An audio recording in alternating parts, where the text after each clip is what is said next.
చూసి వెళ్ళిరు చేసిన చేయలేరు తెలియదు కానీ మళ్ళీ నెక్స్ట్ చేద్దాం. వారం రోజుల నుంచి ఇట్లా అవుతారా నీళ్ళు? ఎవరు పట్టించుకోవట్లే. ఇక్కడ వార్డు మెంబర్లు ఎవరు ఉన్నారా? కౌన్సిలర్ ఎవరు ఉన్నారా?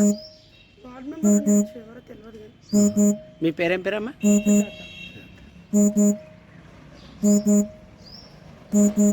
ఈరోజు ఇబ్రాహీంపట్నంలోని brilliant school back side Srishakti colony సమీపంలో డ్రైనేజ్ మొత్తం పొంగిపోర్లుతున్నది. ఈ పాత డ్రైనేజ్ కాబట్టి పొంగిపోర్లుతున్నది. తక్షణమే వాకింగ్ టైంలో వచ్చినటువంటి పిడికిలి సిఇఓ జర్నలిస్టు చీమల కృష్ణన్న గారు స్పందించి కమిషనర్కి ఫోన్ చేయటం, అదే కాలనీ పెద్దగా కాలనీ జనరల్ సెక్రటరీ నేను నుదరగడ్డ పురుషోత్తని నేను కూడా సిబ్బందికి ఫోన్ చేయడం వల్ల తక్షణమే 1 నిమిషంలో వచ్చి ఈ డ్రైనేజీని మొత్తం సాఫ్ చేస్తారు. వీళ్ళు చేసే మున్సిపాలిటీలో గణనీయమైన పాత్ర.